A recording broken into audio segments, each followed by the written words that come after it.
حیات از نام مادر گیرد آغاز، ز یک انعام مادر گیرد آغاز. همه این پختگی هایی که داریم ز شیر خام مادر گیرد آغاز. با عرض سلام و احترام، صبح با صفای معطر تاجیکستانی بهشت‌آسا را که در آغوش بهار گلپوش باز هم شکوهمندتر می‌گردد و خیر می‌گوییم بینندگان عزیز. امروز 8 مارس سال 2021 است و این سنه در جمهوری صاحب استقلال تاجیکستان یعنی 8 مارس همچون روز مادر شناخته شده است. واقعاً چطوری که پیشوای ملت محترم امامعلی رحمان تعبیر دادند، زن مادر به مثل بهار معطر، سبز و شکوفا است و با آغاز فصل زیبای بهار و جشن بزرگ اجدادی نوروز عالم افروز توأم آمدن 8 مارس یعنی روز مادر در جامعه تاجیکستان این خود رمز نیک است. یعنی این گواه آن است که در تاجیکستان بهشت‌آسا سال نو اجدادی با ارجگذاری به مقام زنان، با رسالت زنان، با فضیلت زنان آغاز می شود. در شناخت مقام زنان و مادران باز در ارتباط می شویم. ما رو همراه باشید.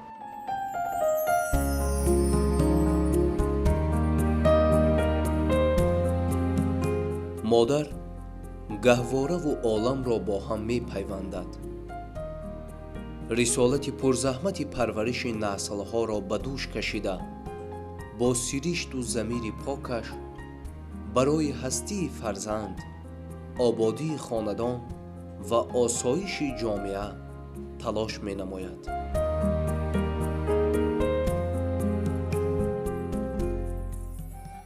مادری خوش نظرم، هر نظرم هدیه توست، اثر دارم اگر آن اثرم هدیه توست. آره، می سازد که بزرگترین اثرهای دنیا را در وصف مادر ببخشیم. این اثر می تواند اثر ادیب باشد، نویسنده باشد، شاعر باشد یا اینکه اثر فیلسوفه. مادران به همه وصف، به همه ستایش ارزندند. در این قسمت برنامه هنرمند خلقی تاجیکستان امرالدین کبیر تشریف آوردند که مادران را با یک اثر ایجاد نموده، تازه ایجاد، با آهنگ زیبا، با متن والا تبریک گویند. و پیش از آن که سرود خود را، ارمغان جشنی خود را پیشنهاد میکنند، منظور میکنند، میخواستیم اندیشه شما را در خصوص مقام زنان و توجه رهبریت عالی دولت و حکومت در دوران صاحب استقلالی بفهمیم و سپس صحنه هنر را در اختیار شما بگذاریم. سلامت باشین. تمامی زنان تاجیک، تمامی مردم تاجیکستان به این جشن تبریک و تهنیت میگم. برایشان خانه آباد و این آسمان صاف و دسترخوان پر از ناز و نعمت تمنا دارم. و نگفته نماند که امروز از طرف حکومت تاجیکستان همه امکانیت ها، همه مهربانی ها برای زنان پیش بینی شده است و سرور معظم ملت، پیشوای معظم ملت محترم امامعلی رحمان در اکثر برآمدهایشان دائما زنهای مهربان ما را دستگیری میکنند. همه امکانیت ها را با اونا روا دیدند. با این نیکوکاری ها و آبادکاری ها و سازندگی ها خود را در جمعیت باید هر یک فرد تاجیک، هر یک زن تاجیک باید نشان دهد. چه در عائله باشد، در تربیه درست فرزندا باشد، چه در استحصالات باشد، باید نمونه عبرت باشند زنهای تاجیک. همین سیاست است که امروز زن تاجیک طبیب است، آموزگار است، در مقامات قدرتی کار میکند، در همه ساختارها است. بله، سیاست یعنی این دولت تاجیکستان هست که زنای ما چه در استحصالات، چه در مؤسسه‌های تعلیمی در پهلوی مردها برابر خدمت کرده ایستادند. و من هم یک سرود تازه ایجاد کردم و پیشکشی بینندگان می‌گردانم. مرحمت، صحنه در اختیار شما. سلامت باشید.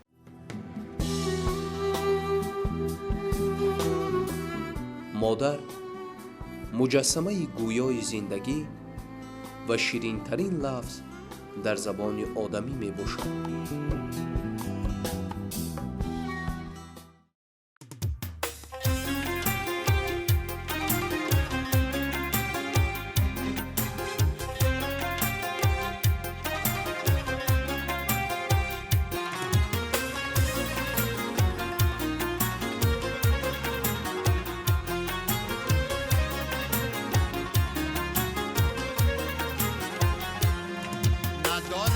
باشم که زارت ببینم، که کالای بابا زارت ببینم، که کالای بابا زارت ببینم.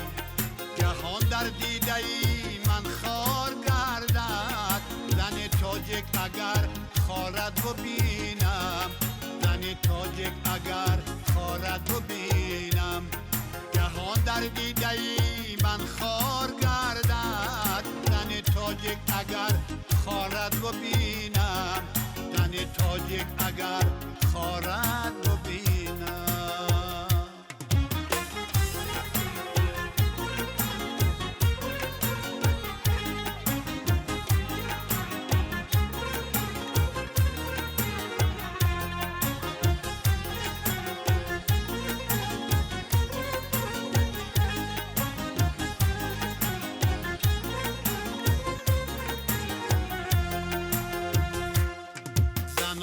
گر دانش زیوره هست، امیدی روزگاری بهتره هست. اگرچه از زنان پیغمبره نیست، همه پیغمبران را مادره هست. اگرچه از زنان پیغمبره نیست، همه پیغمبران را مادره هست، همه پیغمبران را مادره هست.